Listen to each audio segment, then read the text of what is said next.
Okay, hold on. We Skylar might is. we might be live. We might be live. Might Let have me look. figured it Hold on. out. Let's see. Something's telling me I didn't, but we might. We've Yep, been we having. are. We're live. Yep, That's we're what's live. up. That's what's up. Let's go. All Okay, right. we're live on YouTube, All right. Now I'll start the live and on TikTok as well. Let's go, boys. We got it going.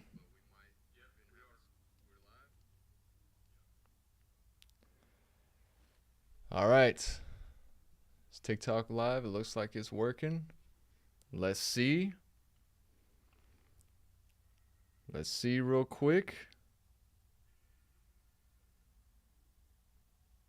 not yet. No TikTok yet. All right. 1 second. Let me try something.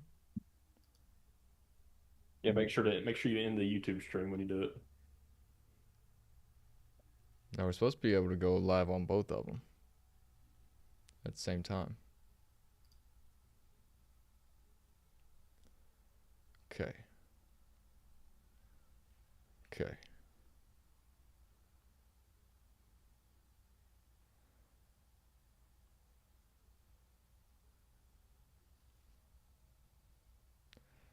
Yeah, it doesn't look like it's working on TikTok. I'll have to figure that out another time. But we are live on YouTube as far as I'm concerned. Okay, let's do it. Let's roll. All right. Let's do it. Am I in the frame? A little bit to your right, and you should be good. I'll pull it up on YouTube too, just to see as well. You can hear me good? I got you loud and clear, man. Welcome in. Welcome in. $1,000,000 Radio Live, ladies and gentlemen. Feels good to be back. Trying this out. I mean, I've been trying to set this up for quite some time, but we got it going. Jacob in on Zoom. We're live. You see the What's good? thing right here. $1,000,000 Radio Live. Nice little touch. So welcome in everybody.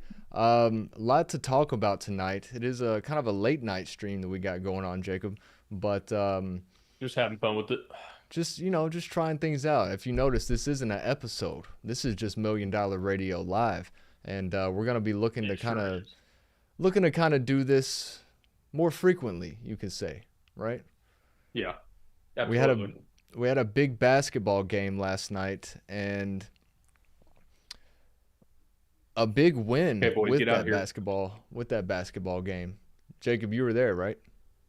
Yes, me and Kinsey went. Very fun. I believe it was sold out. There were some empty seats. I don't know where I heard or saw. I think on Instagram that it was sold out. It was packed. The energy was there. We showed up. People showed up. Us as a fan base showed up. We were loud, man. It was an awesome environment. Honestly, it started out um, kind of slow. Not in a bad way, but it was like a defensive slugfest. You know what I mean? Yeah. And Louisville was playing some really good defense, but it seemed like just we throughout the whole game we went on and we scored more points throughout the whole game. Yeah. No, but it seemed like with the home crowd being so electric and us constantly rotating players in, we just went on better and longer runs. You Yeah. know, we would go on like 10-point runs, 12-point runs. We'd hit like four threes in a row. You know your team's getting torched when Ethan Berg hits a three on you. You know, Yeah, you're not. he's not the most prolific scorer that we got, but he did his He's a thing. better He did his thing. facilitator than he is a Yeah. shooter, but that's how you know you're getting torched when he hits a three on you. Yeah. I mean, that's a Um, good point. Now Louisville was missing, I believe their best player. I'm not sure his name. Like I alluded to earlier, I think it was the former NBA player. Um, G but League, NBA hey, G League if player. if you make it to the G League, you're gonna tell people you're an NBA player. That's all I'm saying. I would. I All would right? for sure. Yeah. Absolutely, yeah. Because you're not lying. It's just you're leaving out G League. Yeah. I I mean, made it yeah, to it's the under league. the it's NBA. Yeah. But the former NBA player, I believe, he may not have been the one that was out. I would assume that he was the one that was out. And it showed. We beat them by 20, 21 points. And it was a great game, man. Nate Ament, he's starting to find his rhythm when it comes to 3-point shooting. Yeah, he hit a couple It's long balls, couple from deep. No, overall yeah, though, we looked good. Like I told you earlier, it was my friend's birthday yesterday, so we went out and celebrated last night, and the game was on, but we were playing pool and different stuff, so I wasn't able to like really sit down and watch it. But I did go back and watch the highlights. I mean, Jacoby Gillespie dropping 23. You had Jaylen Carey with 12, Nate Ament with 13. Carey just absolutely over the last few games, he's just been dominating the paint. He's just been a big boy and down there I getting don't, big boy boards. and I'm sure you remember, I from the very beginning of the season, I've been high Yeah, on Jaylen Carey. I've been super excited him coming in just because last year when we played Vanderbilt, he torched us, and I don't even know if he yeah, scored a lot of points last year. But I just remember him being super physical and us missing that, last year with that team. And especially with Estrella being out last year, that really hurt us. But dude, I did not know. Okay, I did not know how good Estrella was. I've always liked JP. I had a good impression of him whenever he came in for Jonas Adu in the Elite Eight, and he guarded him, or he guarded Zach Edey, and he was strong, and I thought that was really really awesome. But I didn't see a lot more out of him. I saw a good alley-oop, and him being out last year, that was delayed a little bit more. But man, dude, he has a really nice post game. yeah, Like he he looks does. like Kevin McHale down there. Like What a it's the pull. torture chamber. Yeah, You know, it's the torture chamber. Every time he gets it, he's gonna do a baby hook. You don't know if he's going left or right, but it's always money. Like if he gets the angle, he's gonna bank it in. You can't do anything about it, and it's just so much versatility. With Jaylen Carey, he's a little shorter. He's like a power forward type. He's physical. He's gonna back your ass down, turn around, and make a physical layup on you. JP, he's physical too, but he's gonna have that baby hook. He's not gonna go into you as much as he's gonna turn around and do a little a hook shot on you. And with Dwayne Brown, he's 18 and he looks like he's 35 years old, built yeah. like a giant, dude. He's 6'8". He made his first Um, start last night, right? yes, which a lot of people were wondering why Carey wasn't starting. But I think just as a team, it's good to have Carey coming off the bench, not Yeah, because he can't be a starter, but because that second unit needs the physicality, and you kind of have to feel the game out a little bit. I didn't know Louisville was going to be as physical as they were, but when the game started, you can kind of tell, oh crap, they're playing really physical. And who do you call when a team's playing physical? JC down there. Yep, JC down on a absolutely. low Well, block. exactly, exactly. So got him. It hurts missing Cade. It Yeah, really does. But I mean, overall, we still have four big guys. We have Felix Okpara, Dwayne Brown, Jaylen Carey, and Estrella. So, yeah, and Felix Okpara, he had a hell of a game. Did you see that poster alley oop on that dude, dude two of towards them. the He had end? back to back poster alley oops, and then had a rejection on the other end of the floor, back to back to back. Me and Akpara Kinsey, looked like a we usually beast. we usually sit at the top. I thought that ball was coming up there, dude. That's how bad that block was. Yeah, It was ridiculous. it was pretty Um, physical. yeah. So it was a great experience. We beat them last year, beat them this year, both away and at home. It's really good win. And Louisville is ranked number 11, so Yeah. it's a really good win. They only had one We loss it, on we the needed it. year. Yeah, they only had one loss on the year coming into that game. They were 9-1, and I can't remember who it was that they lost to before. Arkansas? Is it Arkansas? Yeah, that's right. Because they demolished Kentucky, correct? Didn't they Yeah, beat and Kentucky pretty and good? honestly, yeah, and Kentucky doesn't even look that great this year, which is it's kind of crazy to me that how people were talking about last year, like, oh, Kentucky's going to be so good this year. Mark Pope has his players, you know, give him a year, give him 2 years. Yeah. He has his players, bro. What's happening? Don't know. I don't know. Yeah. Overall, great win for Tennessee last night. I mean, it Much was needed. back and it was much needed. It seemed a little back and forth, although Tennessee had the lead for most of the game. The first half was a lot closer, and then It after was like a high halftime, school game. yeah, it's pretty low scoring. Just kind of down and dirty, down in the low It's block. like But 30 to 21 in the first half. Like it was kind of ridiculous in a good way. That's why I said it's like a defensive slug match. Tennessee pulled away a little bit towards the end of the half, and then came out and just started raining threes. What It was will the energy like in TBA last night? it was really good and like you said, we kind of pulled away at the end of the first half, but they also made a few shots to start the second half. Um, but whenever we would go on a run, it would get really loud. Um, I'd watch the highlights back. It was a lot louder in person than what the Yeah, highlights showed. Um, I think the most notable run was when we hit like four threes in a row. You had I don't know who started. I think maybe Gillespie and then Ament hit two, and then I think in between Ethan Berg he hit one as well. And I mean that was a huge momentum gain right there. The crowd was going crazy. And then like you said, you had Felix like Parra dunking on people. It was just ridiculous. So yeah, it was a much needed win for Tennessee last night. As we take a look at the box score, like I said, it was led. We were led by Jacoby Gillespie, 5 of 12 shooting, 23 points. Um, Gillespie, if you take a look at that number right there, 10 of 10 at the line, and another guy got to the line 10 times, but Jaylen Carey only made 4 of his free throws. But what did you see last night from Gillespie that makes you feel really, really good going forward? 3-point shooting. Yeah. You know, the thing. Okay, first of all, shout out Griffin. You Shout didn't out do Griffin. nothing, man. You got to get Zoom. Let's do it. Let's run it. Yeah, But we can have no, a. Ooh, almost said it. We can have a yeah, no, 3-person Zoom for sure. no, no. For real, shout out Griffin. No, well, this is not officially $1 million radio, right? This is Million Or is Dollar this what? Radio Live. Yeah, yeah. This is a special edition. Um, no, but okay. In all seriousness, what I really like to see out of Gillespie, what I have enjoyed so far, he's a little taller than Zakai. Not a little bit. I mean, he's 6'1", which that's a lot compared to Zakai. Was he like 5'8"? Yeah, pretty He they much. they probably listed him a little taller than what he actually was.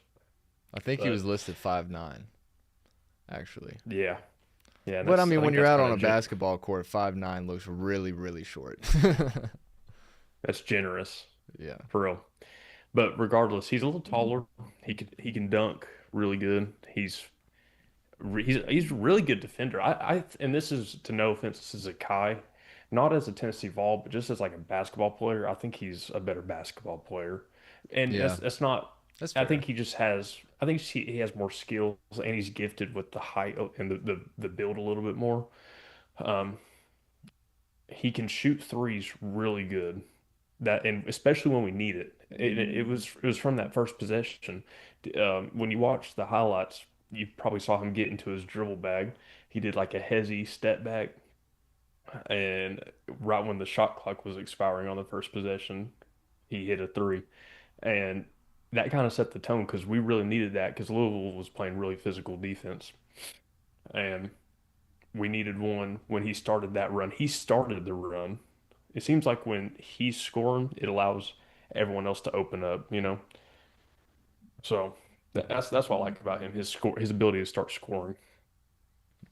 Yeah, and I think one thing that really carried Zakai very well was the fact that he was just so good on defense, so pesky, always getting steals, always getting in the passing lanes, just putting pressure on everybody that he was guarding. So, um, shout out Zakai, man. I miss him already. But speaking of kind of last year's team, how do you feel?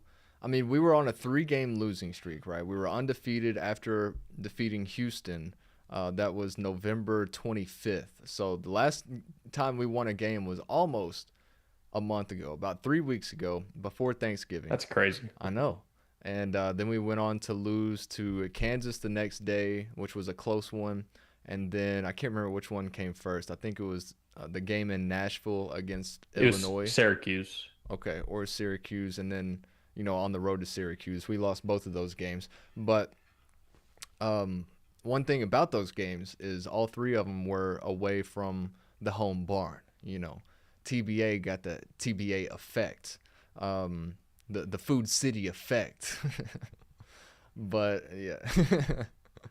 But we did very well last night, and shout out to the Vols for getting really a big win. I mean, Louisville's 11 in the country.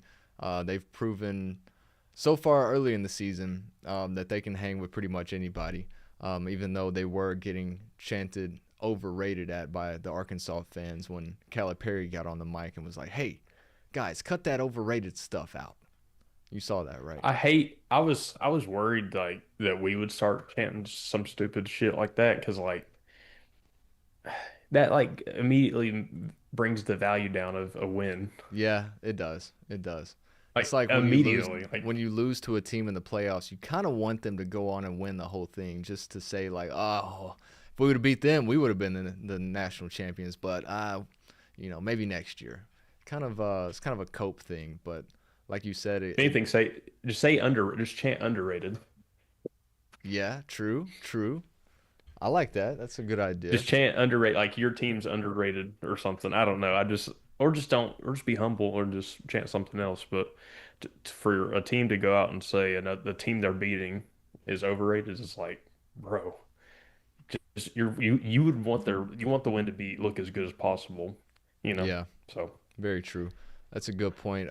Taking one more look at this box score, Jacob, one thing that I noticed was that Tennessee outscored Louisville. The Tennessee bench outscored Louisville's bench 34-3 when you do a little math and add up all those points down there. But like you said earlier, Rick Barnes does a great job of like kind of substituting in guys in and out all the time, and just a really firm rotation of players that he has for sure.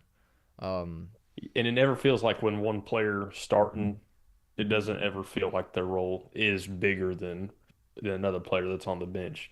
That's no offense to Dwayne Brown or any of the starters, but it just seems like there's an equal priority of, hey, we got the first group out. And usually, people bringing the second unit, they're usually the guys not as good. But it feels like with our team, we hold the guys as accountable in the second unit as high of a Oh yeah, standard for as sure. the guys in the first one. And that's that Rick Barnes effect. He's gonna, and something kind of like you mentioned as well was, whenever somebody makes a mistake, he takes them right out, talks to them, gets Doesn't matter somebody who. else in there. Doesn't matter who. Doesn't matter who. He gets somebody else in there for a few minutes, brings them back in, and a lot of times they look better when they come back onto the court. So, And they know it too. Like they know it's what he does. They want the coaching. yeah, You don't come to Tennessee, you don't come to a Rick Barnes program and not expect to have your ass coached off. So yeah. So overall, great win last night, 83-62 over number 11 Louisville. So Tennessee has another couple games coming up before we get into conference play. It's Sunday afternoon, 3 o'clock tip-off against Gardner-Webb, and then about a week and a half off. December 30th will be the next game after that. Same day that Tennessee plays in the Music City Bowl, but that'll be against SC Upstate. Is that right? Did I get that wrong? I don't know. It's a small school before we start off conference play with Well, Arkansas and I know. Texas. Well, I know we're playing South Carolina State. Okay, that's who it is then. Okay, yeah, I didn't know what you said. SC Upstate. Yeah, that might be a school. It might not be. I might have just made something up. But South Carolina State, yes, same thing. But Jacob, we got something going on this weekend, and it starts Friday night, and it'll start in Norman, Oklahoma. College football playoffs, round one gets underway on Friday night. A lot to look forward to. I'm very excited about this. If we take a look at the bracket, it'll show kind of who all were expecting to. I mean, maybe expecting is not the word I'm looking for, but we can kind of go through this and see who we feel like can win these games. I know we did this a little bit last week too, but it's going to get started off between Alabama and Oklahoma Friday night. Kickoff at 8 o'clock because they really hate the people in the Eastern time zone. But Oklahoma, Alabama, we've seen this once already this year, and it was a 23-21 win in Tuscaloosa for Oklahoma. And now looking at this game, Alabama on the road to Oklahoma, 1.5-point favorite. Not a lot of points expected to be scored in this game, over under 40.5. Do you think Alabama, well, hold on. First of all, there is a stat that I saw today, and it does not bode well for Oklahoma at all. Guess when last time Alabama lost to the same team twice in the same season? What year was that? Well, it's not happened in the modern era. Nope. I think, wasn't it 1893? Yeah, how'd you know that, dude? What a year. Our algorithms are synced up. Yeah. What can I say? Yeah, so Alabama has not fallen to the same team twice in the same our cycles season. Our cycles are synced up. You know, that's what happens when two sports, fan men, when they hang out too long. Yeah. They see the same stats everywhere. Yeah, that's a good point. But hadn't been in over a century since Alabama's lost to the same team twice in the same year. Somebody put a comment in there. They lost to Michigan twice last year. It wasn't the same season. They lost in the playoffs. Okay, wait. Are people really saying that? Because, are they smart? They're not smart. No, it wasn't the same. It was technically the same year. It was not the same season. But anyways, how are we feeling about this game, Jacob? And I will say, go ahead. Well, Norman, it's gonna be rocking. It's a night game, dude. Remember last time Alabama played in Norman in a night game? 24-3. Jackson Arnold belt to ass on Alabama. And Joe Milton. Not Joe Milton, sorry. Oh God. Oh, bro, I was so confused. No, Milroe. Was it Jaylen? Jalen Milroe. Jalen Milroe. God. Joe Milton and Jalen Milroe were both quarterbacks at SEC schools at the same time. So there it is. Wow, that was a generational fumble. That's on me. That was as worse of a fumble as Jackson Arnold at the goal line versus Georgia. Yeah. But in all seriousness, last time Alabama played in the same year it wasn't the same year, but last time Alabama played in Oklahoma at night, dude, it was unexpected, and that's what ended their college football hopes that year too. Yeah, very true. So, could we see a rewrite where this is the same scenario where this ends Alabama's playoff run? Oklahoma did it with worse teams. That's all I'm saying. They have an elite defense. We already saw them beat Alabama at Alabama. But the thing is, they need a lot of good stuff to happen. They only won by 2 points off a field goal. They had a pick six, if I'm not mistaken, in that game. I don't know if Ty Simpson's going to turn the ball over like that again in that playoff environment. Maybe since it's away, that bodes well for him. Yeah, Oklahoma has had a couple games this season where unfortunate turnovers happened for the other team, where the Oklahoma defense scored a touchdown and really turned the tide in those games. And I'm obviously talking about I'm obviously talking about against the Crimson Tide in that first game, as well as what we saw in Neyland Stadium. But on the road, the impressive road wins that's Oklahoma's had serious. A great season. It's honestly looking at their team and how kind of sluggish their offense has been this season. The fact that their defense is so good that they've made it this this far and have beaten Tennessee on the road, have beaten Alabama on the road, a bunch of other big wins throughout the season, and they're Michigan at home. Michigan, yeah, and bad loss to Texas, but that one's kind of a throwaway game if you ask me. I mean, it's a big rivalry, but this year was kind of a weird matchup. But Honestly, but losing a rivalry is it honestly whoever loses it kind of is not near as bad because it's like both teams are going at it. yeah, You're expected to have like a grit and grind game, even though Oklahoma did get blown out. John Mateer was coming back from an injury. There's plenty of positive factors to put in for those rivalry games. So yeah, the great wins outweigh the bad losses. very true, and I think that's why they are sitting at number 8 right now. And a head-to-head win over Alabama obviously puts them ahead of Alabama, in my opinion. But chat, we got chat saying, "Give me Oklahoma." It's I hard to beat a team twice. That's what Griffin said last week. It's hard Yeah, to beat a team twice. it's hard to beat a good team twice, and Alabama's definitely not a bad team. So I'm looking at Alabama money line. Straight up. I don't see Oklahoma winning this game, beating Alabama twice, but at the same time, if an Alabama team was to lose to the same team twice in one season, I feel like it would be this Alabama team, if that makes sense. Versus this Oklahoma team. Yeah. Exactly. Yeah. If Um, Alabama's offense is clicking, I could see that happening because the defense is going to bring it. Now, whether Ty Simpson carves up their secondary, maybe he does that. yeah.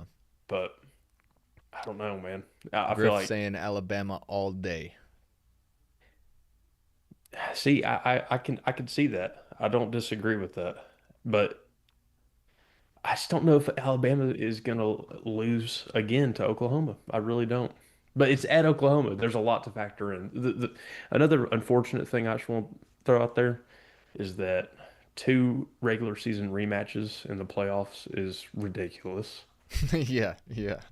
I think we mentioned that last week or last time we did the pod, but ain't that just ridiculous? Yeah. Alabama, Oklahoma, as well as um, let's pull Ole the Miss, bracket back Tulane. up. Ole Miss and Tulane. Yeah. We're seeing. What did I do just now? There it is. We're seeing Alabama, Oklahoma, Ole Miss, Tulane. And one thing that I took notice of, Jacob, is there are 5 SEC teams and 3 Big Ten teams. Now, obviously, with more SEC teams than Big Ten, they're going to be playing each other a lot more. But when you pair Alabama and Oklahoma, 2 SEC schools against each other, we've already seen this game this year in round 1. You got Ole Miss versus Tulane. Ole Miss is 1 gonna beat Tulane, 2 gonna move on to play Georgia, and we've already seen that matchup as well. And so when you get to that semifinal round, you're gonna have a great chance of seeing the 3 Big Ten teams still there, because you got Yep. Miami and Texas A&M. Whoever wins that moves on to play Ohio State. I am getting a little ahead of myself because we hadn't gone over these games just yet, but they'll play Ohio State, and then Ohio State doesn't have any Big Ten action until maybe the national championship. Then Indiana plays the winner of Alabama, Oklahoma. Oregon will move on to play Texas Tech. We'll probably win that one too. Oregon and Indiana we've seen this year, which if it happens later on in the playoffs where 2 teams meet again, then I don't really think it's as big of a deal. But if it's more like, these first round matchups, I mean, I don't see one why you're putting 2 conference opponents up against each other, but 2 why it's a conference opponent matchup that we've already seen this year. But whenever it all comes down to it and they make this final bracket, they have to play by the rules that they've set, and you seed out the teams 1 through 12. 9 and 8 are going to play each other, and it just happens to be 2 SEC schools. I get it, but Yeah. it's a little unfortunate in my opinion. But that'll be Because I mean, but also it's like a story. Like a good story would be if they met later in the playoffs. And I know, Yeah. not everything has to be a narrative or anything, but it's the first round to me. It's just ridiculous. If it works out a certain way, then it's like it's destiny. But Yeah. for people to pick and choose, hey, regular season rematch, regular season rematch, like I don't know. The only redeeming factor of this Alabama and Oklahoma game, two great teams, and the only redeeming part of those is that it's at Oklahoma. So either Alabama will get their get back on the road, or Oklahoma puts the foot on the neck, and they get to establish themselves as Alabama's daddy this year. Yeah. That's a good point if that were to happen. Moving on, the game I'm most excited about this weekend, Miami at Texas A&M. Now, Jacob, At 12 o'clock. yeah, now listen, I got on my soapbox last week and I was saying how they screwed this up, this and that with the time slots and putting the two most important games, especially this one in the 12 o'clock slot. What I didn't realize at the time was that the Green Bay Packers and the Chicago Bears were playing Saturday night. So that'll be going on Saturday night. I think it's like 7:30 kickoff, maybe 8. But so whatever That's you perfect. tune into the James Madison and Oregon game that everybody's so excited about in this Saturday night prime time slot. I think there's a reason they did that because the NFL is about to take over Saturday nights through Wait, the wild card what? weekend. Don't we root for group of five teams to get in? Why are we all of a sudden trashing, their games now? I mean, it's just not the most exciting game to be. If you're looking at it, if you take the NFL out and you put the Saturday night primetime slot as Oregon and James Madison as opposed to this Miami Texas A&M game or the Alabama Oklahoma game, it's like, why did you do that? And then you realize that the NFL is playing on two Well, I'm games not on complaining. Saturday. I'm not saying that the James Madison Oregon game will be better than the Green Bay Chicago game. Not That's not reality. But regardless, we root for these group of five. Like it was exciting when Yeah, Duke won. We were like, oh crap, there's another chance a group of five could win a game or something. But then it's like we put them in the spot to play in the primetime slot, and it's like this sucks. yeah. In But a it's perfect world, they'd play at 12 o'clock. I understand the point. yeah. I'm just saying it's like it's still a college football playoff game. Very true, and it is 2025, and that's how it is. But Miami, Texas A&M, noon o'clock on Saturday. Aggies home favorites -3.5.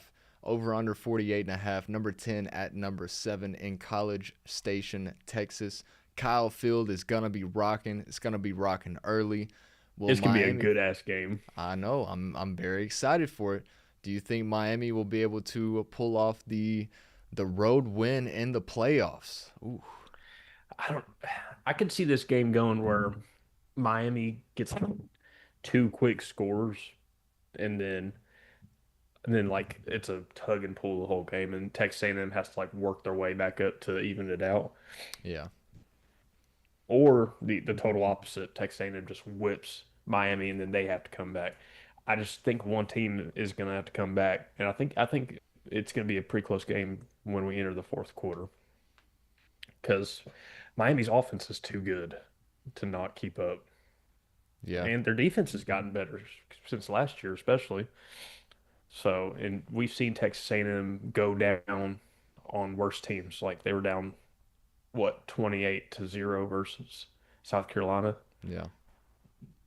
It's possible. So honestly, I like Miami in this one. I It would be kind a of do statement too. win. If they could win on the road in College Station, that would be a statement win. Yeah.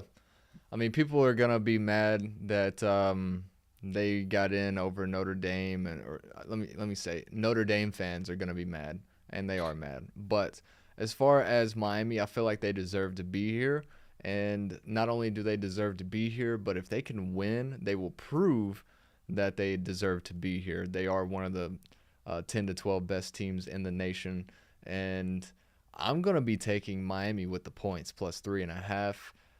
I don't see now. I know Texas A&M has had a couple weeks off, as has Miami, but Texas A&M was pretty beat up after that Texas game. Marcel Reed played through that game injured. I can't remember what the injury was, but it's gonna be it's an interesting matchup. Carson Beck, I mean, is he gonna prove that he's a good quarterback? Big time. Is he going to prove that he's worth $4 million that he got paid this season for Miami? I mean, this is the spot where you earn that $4 million. You got to earn it this week. Very true. And we've seen Miami fall to inferior opponents. You know, Time you and could say time the same again. thing about exactly. You could say the same about Texas A&M, but who they lose to? Texas, and that's it. Yeah, that's it. One loss. And 11 it and 0 going into that game. was was it an away game too? It was, I think it was at Texas. I could be wrong. I I don't think it remember. was I think it was at Texas, yeah. And then you have Miami, who they lose to Louisville at home. Louisville at home and SMU on the road in overtime. Miami has worse losses. I just feel like their ceiling offensively is really high. Um, Texas A&M's a more balanced team, though. I think they're a better one. I think they're a better two-way team. But I just feel like Miami's offense will be able to keep up. I really do. So I agree with what you're saying. I'm gonna take Miami money line. I mean, that's what I'm gonna do. I like that. So let me check the chat. What we got going in the chat? Do we have any predictions? Um, Amber's absolutely feeling absolutely fantastic about the Tua news. Tua got benched for Quinn Ewers. So that's new that came out today. But as far as this game, I'm going to take Miami with the points, and we're going to look forward to kickoff at noon in this big game, in this big round one college football playoff game. And then at 3:30, we see a game that we've seen before. In week 4, it was Ole Miss 45, Tulane 10. Now number Hey, 22. Lane Kiffin lists Ole Miss. Yep, this will be the first game for Not Ole Miss without Lane Kiffin, not who, talentless though. They still have all their talent. yeah, as of right now, after the season, they'll probably be losing a lot of guys like Trinidad Chambliss, who's more than likely going to go to LSU with Lane Kiffin again. But number 22, Lane at number 6, Ole Miss, 17.5-point favorites for the Rebels.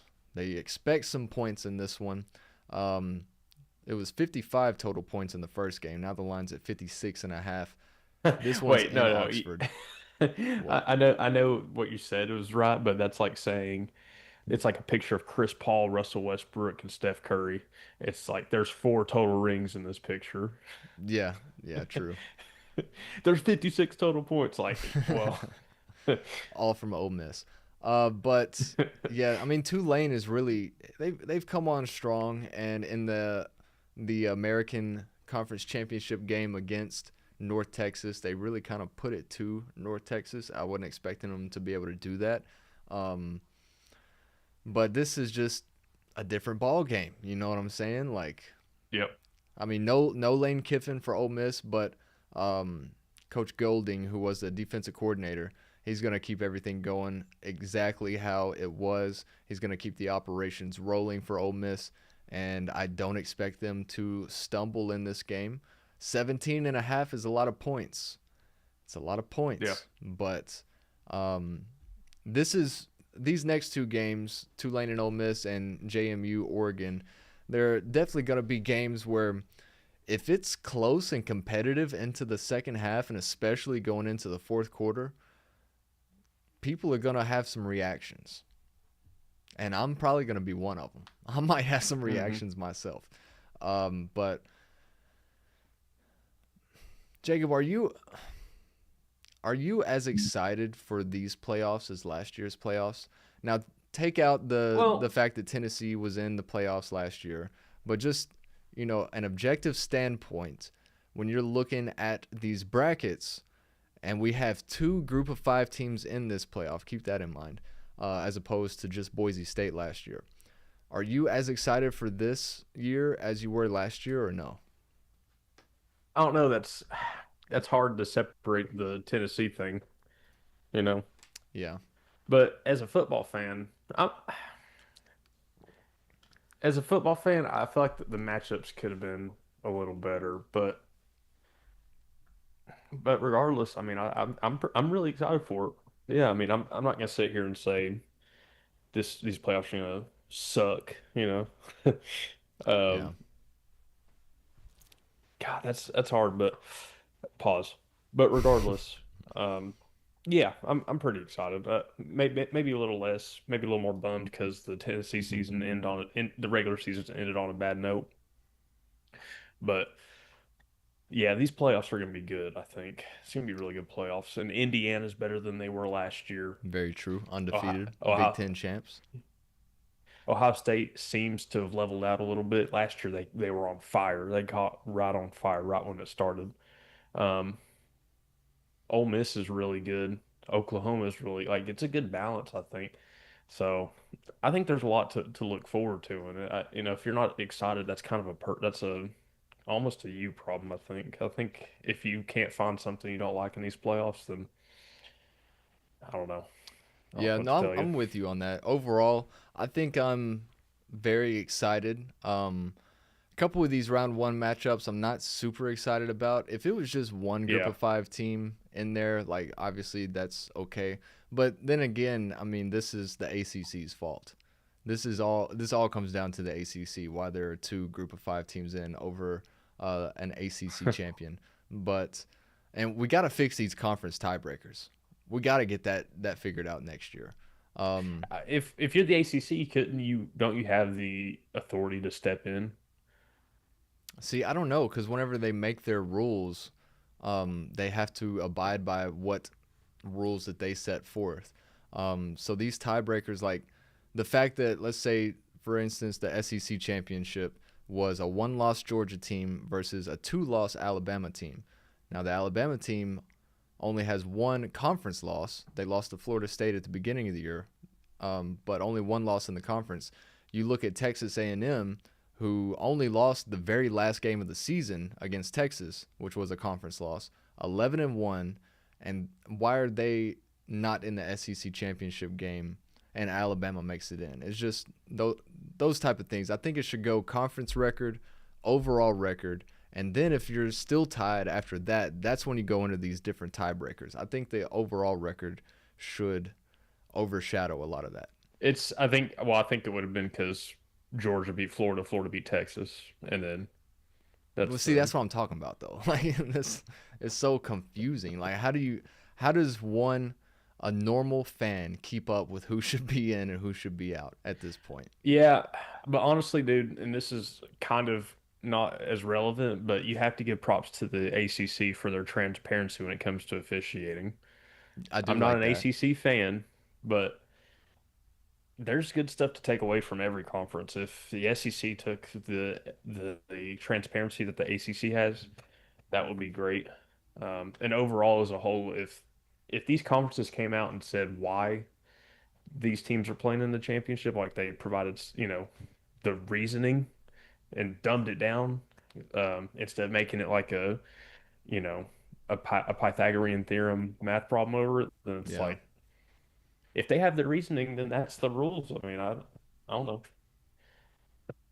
I But know it doesn't work out to where it's like real accessible and like real easy to understand, but if they explain it and it makes sense, it's like, well, win your games and you won't have that problem. that's a good point. Overall, this game, do you think Tulane is able to keep it close or no? Oh God, No Lane. probably. Yeah, but is it's an SEC team. Like they're so much more talented than Tulane. Yeah. They're bigger, they're faster, they're stronger, Yeah. they're more talented, they're more skilled, Yeah. they're they make more money. Yeah. Like like I don't think it's Lane Kiffin is the deal breaker right here, you know? For this game, yeah. Exactly. When you're playing when it's two evenly matched teams, obviously good coaching is going to be the difference, but I just don't see Tulane really. I would hope they keep it close, and maybe they'll stay within like 10 points or so. In reality, they're probably going to get their ass blown out. So, Oh yeah. Oh yeah. Yeah, now I'm with you on that one. And the final game, as we mentioned, will be Saturday night. I think it's at 8 o'clock kickoff. James Madison, number 24, at number 5 Oregon. Now Oregon, a 21.5 point favorite, 47.5 overall. This will be in Eugene. Another one of these games where I just feel like if it somehow, some way is close, as we get into the later stages of the game, there's gonna be a lot of words said. No, I don't. and the thing is though, you can't say these are the 12 best teams. Like No, if you it's a can't. close game, if it's James Madison, Oregon, and James Madison is keeping it close, you can't be like, well, it's the 12 best teams. Of course, it's going to be a close game. Like, no, that's actually the biggest problem with the playoff, you know. Yeah, So of course, the criticism is going to come if they're able to keep it close with Oregon. I would like if they kept it close. I want the most entertaining game possible. yeah. So No, I'm with you. And like I said last week too, I just hot feel take, like go ahead, go ahead. Griffin. He said in the chat, "Give me James Madison for the upset."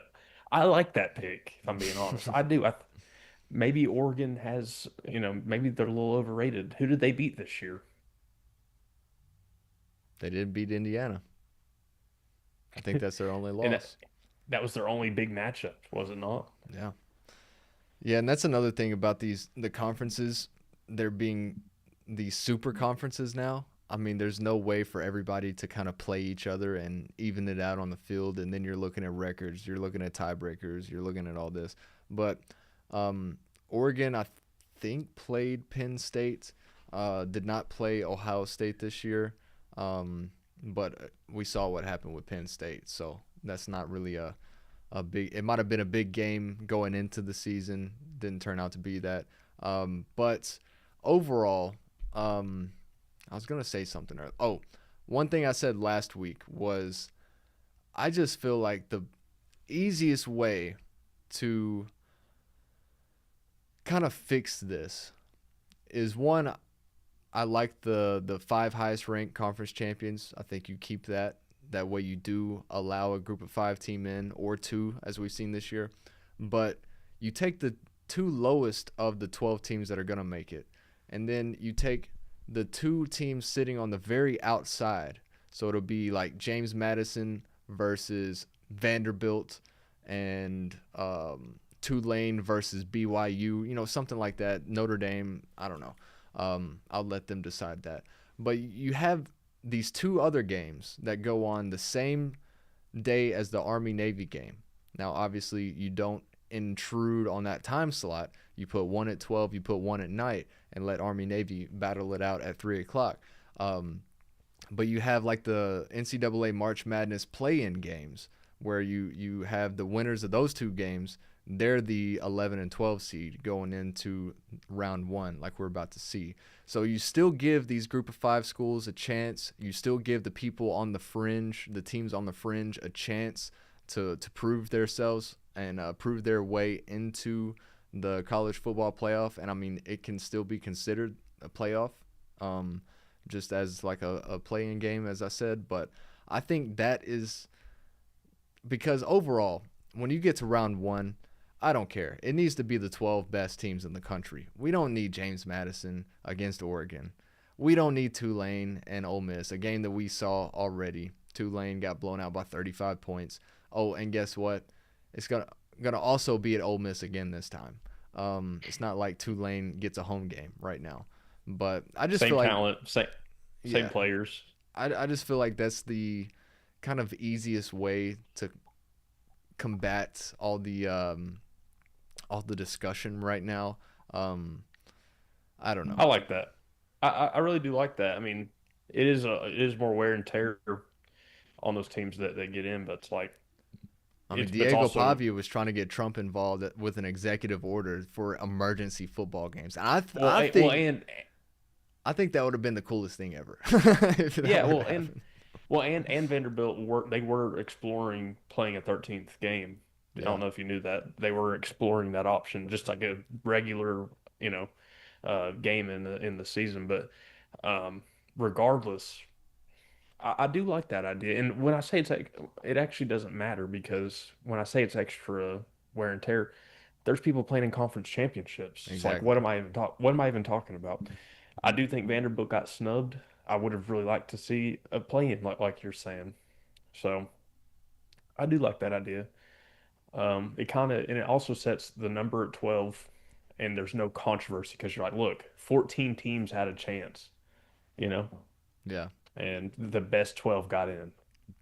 I do I want can to. appreciate that. I do want to give a shout out to the chat. We got Milkman in the chat. Shout out Oh my Milkman. God. He's Shout out serious. Milkman. That's awesome. He said preach. No, Milkman, you preach. love seeing Milkman in the chat. There was a time where we were missing Milkman. I don't know where he went, but he's I back. felt empty. I know, I right? felt empty. There's just I no felt milk in my milkless. life. Um, Also in the but chat, Diego Pavia is a disgrace to society. I think it is that's pretty fair. interesting how he did move. He did a fast track on how to, be very likable, good story. A guy coming from junior college at a really not good SEC school to beating Alabama and Turned turning the the whole program program around. around. Him and Clark Lee did that. Um, but yeah, a fast track in basically what we saw. The famous quote from the movie The Dark Knight: "You either die a hero, or you live long enough to see yourself become the villain." And I think Diego embraces the villain role. He Yeah, but who embraces said that that? heel. You don't even know who said that in the story. So Yeah, dude. It was the blonde hair guy. I don't remember his name, but Two my Face. point exactly. Two Face.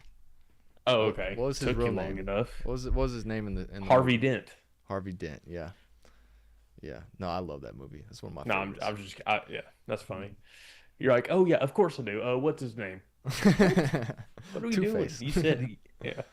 Gustavo Fring. Um, No, I'll give it to you. Have you seen the State Farm commercials with the Batman characters? With Bateman? You've seen it because oh you've yeah, watched the yeah, yeah, games. yeah, yeah, yeah. Bateman and Batman, dude. Yeah. The way they design those characters. If you go on YouTube and watch the 2 minute cut, it's actually pretty fire. Not gonna lie. And I'm not a nerd. I'm not trying to nerd out over Batman characters, but um, yeah, it's pretty cool.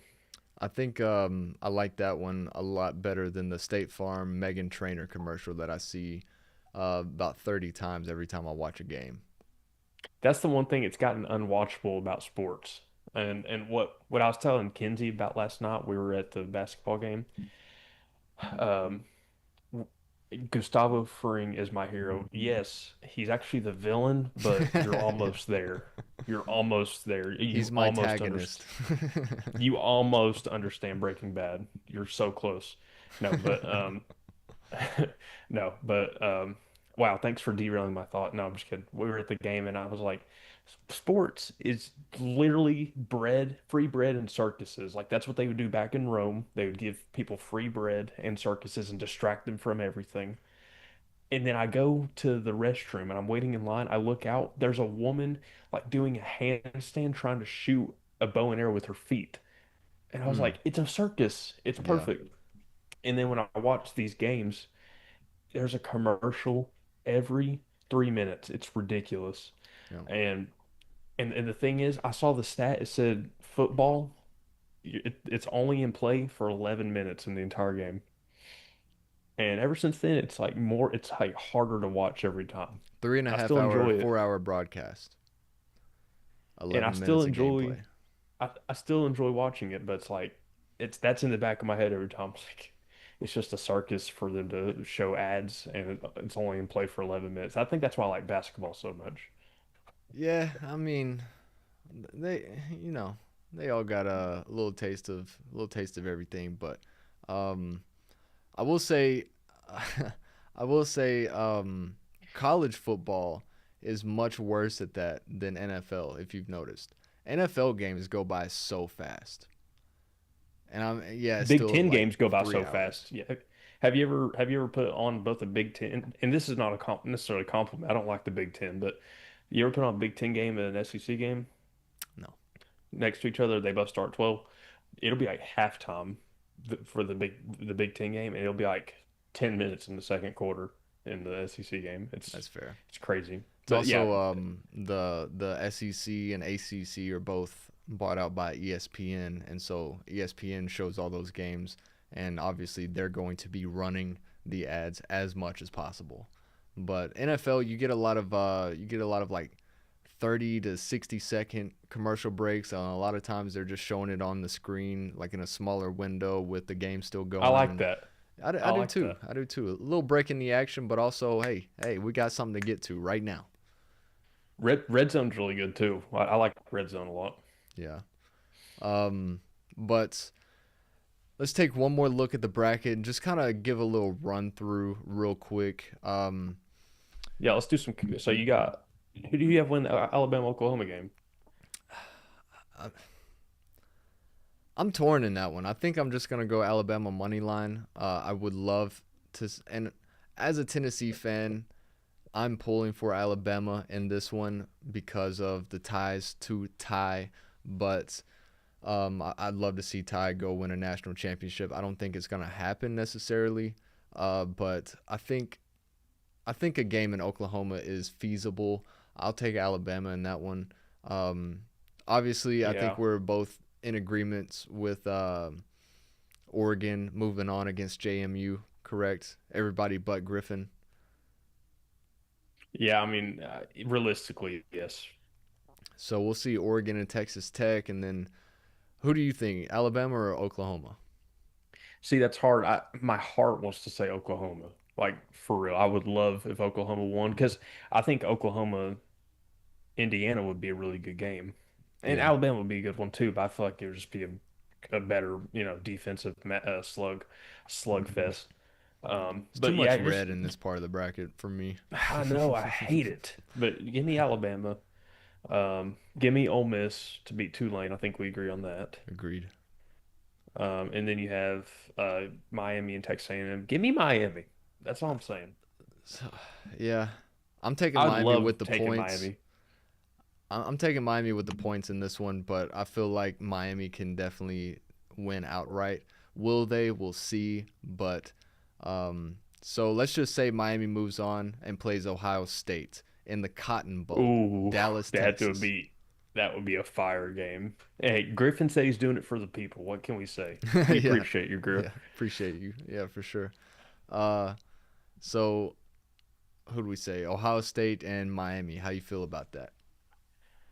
Well, it's not confirmed, but Correct. We're that would just be hypothetically.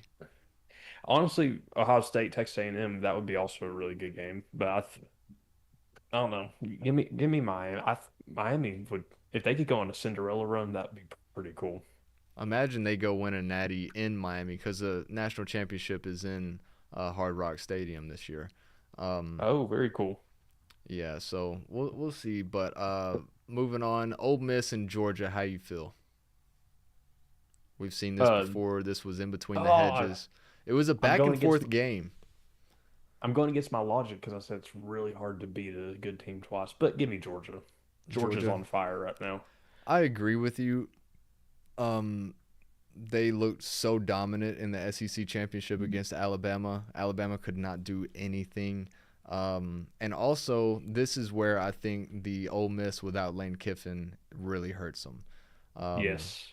because it's not a two lane where It's you're not just chess. you're not just better than this team.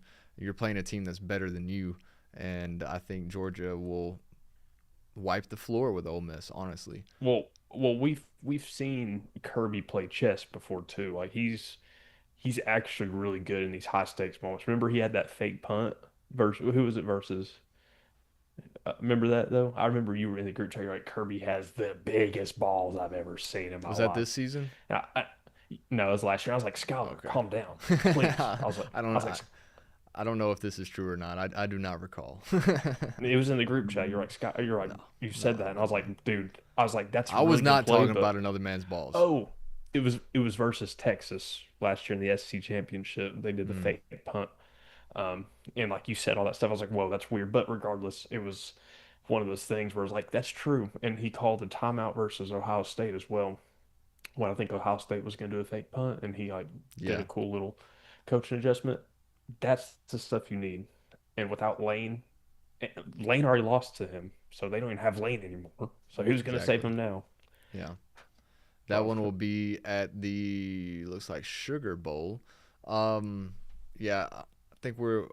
It kind of worries me that we're in agreement with pretty much all of these games, but I think we both that's where a little bit of decided. the playoff is there's some disappointment. Like there's so many clear cut you Yeah, think are going to win.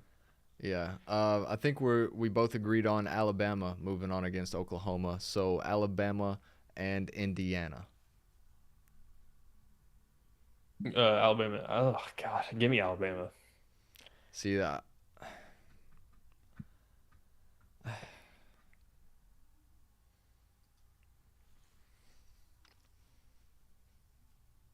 All right. Now I Chat, hey know. chat. What do y'all think? Do y'all who do y'all think would win, Alabama or Indiana? See, I think Indiana would has a better chance of beating Oklahoma, but Yeah, yeah. Alabama just seem really good. Now I just think like Fernando won the Heisman. Okay, Fernando Mendoza is the Heisman. I'm so glad he won over Diego Pavia, who came in second somehow. Um, but did you see the comparison of Fernando Mendoza's Heisman uh, stats versus Joe Burrow's? And I know Joe Burrow is kind of an anomaly, but Joe Burrow won the Heisman because he was just Joe Burrow. Fernando did it Yeah, I mean, because he kind of like if Fernando had this season last year, I think he would be behind both Travis Hunter and Ashton Genty. You know what I'm saying? Like, oh yeah, is he no, actually absolutely. Well, like he's a Heisman? He's the um, most worthy player this year for sure. I would say 13-0, first Big Ten championship since the '60s for Indiana. Number one team in the they've not nation. played anyone. They've played They nobody. played Ohio They State. played, yeah, and Ohio State scored 14 points versus a shitty ass Texas team. So like Texas lost to Florida. So I mean, I Yeah, don't know. I mean, you're not wrong with those statements for sure. Indiana played nobody. I mean, I don't know unless Oregon. I mean, who Oregon and Ohio State. they beat who was in front of them. I'll give them that. Speaking of Okay. Oregon and Texas Tech, Oh, it's gonna be a this good one. is I like Texas Tech in this one I though. think I do too. Their defense is so good. Griffin loves Texas Tech, so He I does. see the He only crappy does. part is that I think we all agree about that one. Yeah. So Texas Tech against I think Indiana would beat Alabama, but let's just say for shits and gigs, Alabama beats Oklahoma and Indiana, and they play Texas Tech. Another just red on red matchup. Ugh. What would that hypothetical Alabama Texas Tech? Yeah. If Alabama got hot, they'd be really good, but I don't know. We'll have to see how Texas Tech if they barely scrape by Oregon. And then we'll But have I think you said Miami over Ohio State, correct?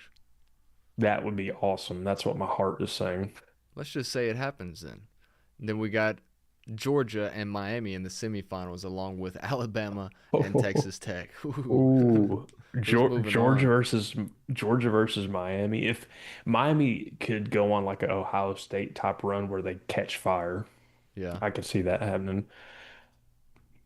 Too much red in the playoff this year, way too much. way too But much. yeah, but regardless, oh man, it'd be like two on fire teams like Georgia, they're on fire. In this hypothetical, Miami would also be on fire. Give me Miami. Okay. All right. Um I will also say there is one thing that I forgot to mention, and it's the fact that last year, the 1 through 4 seeds that got the bye all lost. Every single one of them lost in their first game of the playoffs last year. And I think that had more to do with rust and the teams in the first, which obviously two of those teams were Penn State and Ohio State moving on. You also had Texas, who defeated Arizona State. Penn State beat Boise State. Ohio State blew out Oregon, who had the first round bye and was the number 1 overall team.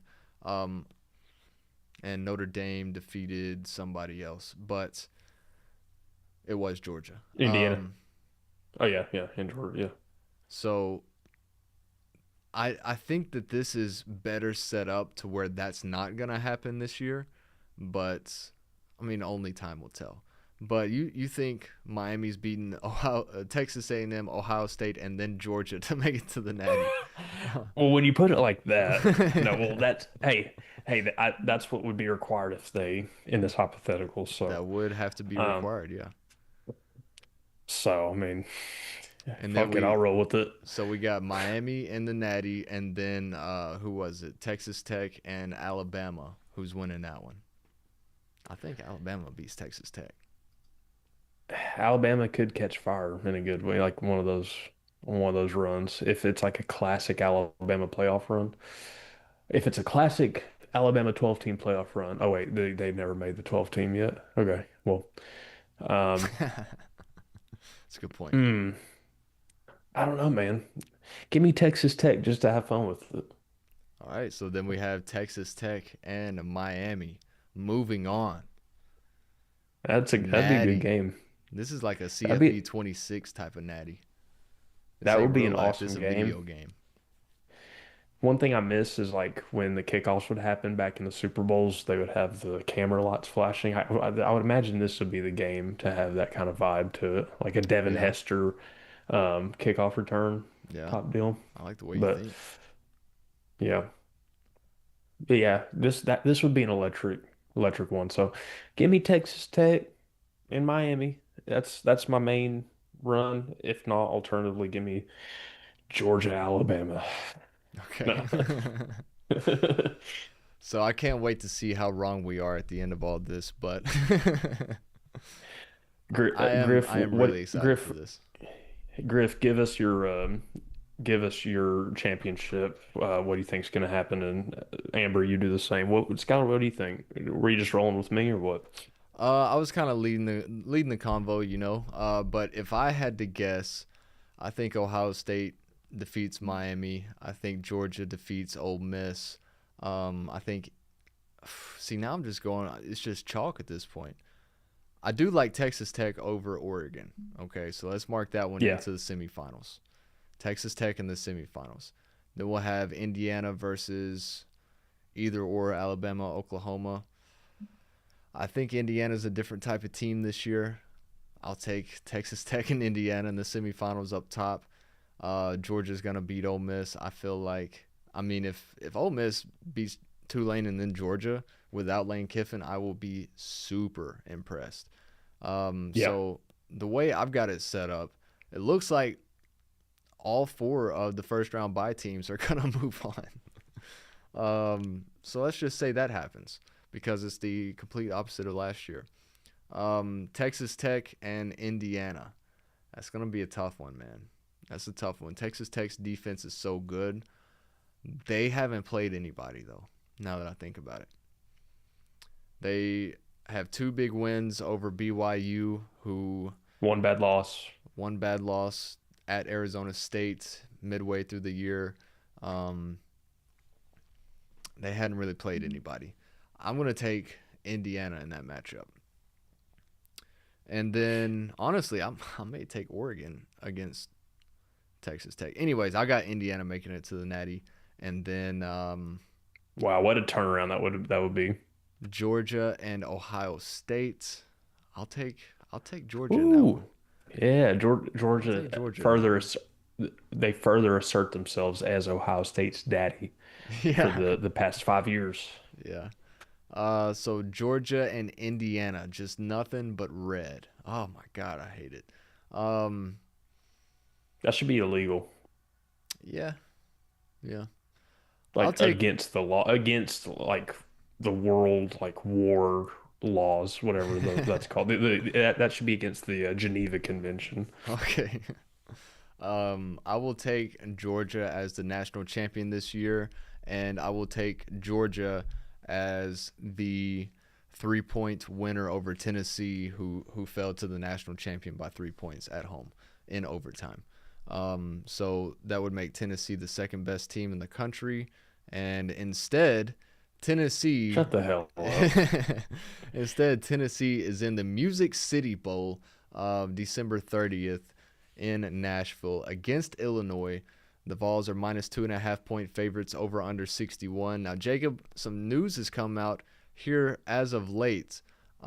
Joey Aguilar announces that he says it was never a doubt for him to or never a thought for him to opt out of playing in the bowl game this year. And that comes after a number of Vols have said they're not going to be playing, including wide receiver Chris Brazzell, linebacker Arian Carter, obviously cornerback Jermod McCoy, who is declared for the draft already after not playing this year for the Vols. Defensive lineman Jamal Wallace, defensive end Kellen Lindstrom, and Brandon Ains. Now, Brazzell, Hey, let the new talent come in, baby. yeah. Brazzell, Carter, and McCoy declared for the draft. Wallace, Lindstrom, and Ains have entered the transfer portal. Hopefully, Tennessee doesn't lose a whole lot of weapons in the portal this year, which is starting to get fired up. We're in that time. I'm gonna try to make as many updates as I can, especially when it comes to the Vols, and as well as other moves around the country. But yeah, Tennessee, Illinois, 2.5. Jacob. Joey Swag, Braylon Staley, Desmond Bishop. Dude, the ceiling for Tennessee has been way higher than Illinois this year. I feel like we're going to get our get back since we lost. Well, first of all, Illinois got their get back because we beat them at their place last year. Now it's time for us to get our get back, even though it's a cross multi-dimensional sport from football and basketball. It's the Marvel universe. No, yeah, no. In all seriousness, I think Tennessee football will beat Illinois football this year. Hopefully by 6 to 7 touchdowns or so. Any reason for that number? For revenge. Okay. It's not where I thought you were going with the 6 or 7. But, yeah, I think let me check the splits in this one. Let's see where the money's at in this game, because I just feel like Tennessee minus 2.5 is too easy. Am I crazy for that? I feel like it would be more, but maybe they're considering all the talent we're losing. I mean, only 63% of the money is on Tennessee, so we are on the public side, but it's not that crazy. Tennessee is 8-4, Illinois is 8-4. Illinois is 8-4 straight up and against the spread. Tennessee 5-7 against the spread. Yeah, I mean, no Brazzell. And you've seen how bad we did on the road too. Very true. This would be more like a home game for us, though, in It's a Nashville. neutral site. Yeah. We're not gonna have Brazzell, no Arian Carter, and Jermod McCoy. We hadn't had him all year, so that doesn't count. Ball for life. Seems like Brazzell and Carter are the two main ones we're losing for this game, and I don't think that's a big enough drop off for Still got Mike Matthews. Mike Matthews, Braylon Staley, Desmond Bishop, Star Thomas. Offensive line seems to be still intact. I mean, I just think 2.5 is too easy. Call me crazy. Yeah, I agree. I agree. But this is maybe why it's set at 2.5, and Illinois comes out and wins outright. Shut up. Only time will tell. Shut up. Only time will tell. Dude, I could not tell. I could not handle it if both Tennessee basketball and football lost to Illinois, both in Nashville in the same calendar year. Within like a month of each other. Bro. Like, for real. Ugh. All right, Jacob. We seriously need that to get back. I agree. We are an hour 15 into the live. We'll go ahead and start wrapping it up. Appreciate everybody for tuning in. This is probably going to be a more what word am I looking for? This is probably going to be happening more frequently, us going live. And if you haven't already, go follow us on TikTok at MD Minds. It's the same same username as we see here on YouTube as well. Appreciate everybody for tuning in. I've had fun tonight, Jacob. What about you? Yeah, man. I'm just like exhausted. Yeah, we need to get you to bed, man. It's past your bedtime. Please. No. No, I've had a lot of fun. It's always good talking and a lot of great sports, man. I know we talked about if we're more excited about it this year than last year, vice versa, but it's still football, man. Yeah. It's still 11 minutes of nonstop action with like Yeah. 65 ad breaks in between. It's exciting. Yeah. So, And Griff said he's got a webcam, so we'll be able to do this with him as well. yeah, But Griff, we just assumed, see, this is communication on our end. We just assumed it was the same stage it was last time. We didn't know you had a webcam. yeah, And you start your own webcam, that's kind of crazy. hey, So, technology, really man. excited. Uh, Really excited about that. we'll have to figure out because obviously I got the split screen down, but a tri screen might be a little complicated. We'll have to see what I can get You done. just you take the top and then just split me and Griff up at Yeah, the I'll bottom. just stretch my face out over the top. The aspect Yeah. ratio. All right, guys, we're gonna go ahead Is and wrap it up here. Thanks for watching. Any last words, Jacob? that a threat? No. Do you want it to be a threat? Okay. No, I'm just kidding. Yeah, man. I'll see you at the pod whenever we do it. All right, man.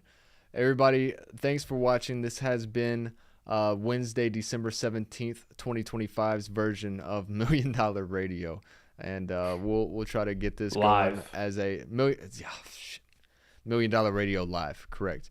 We'll try to get this going as kind of a more normal thing instead of recording it and then, having to take 4 hours to edit and all this. And we just got it right here. I got to hit a button to start streaming, hit a button to stop streaming, and that's it. I can get straight to the clips.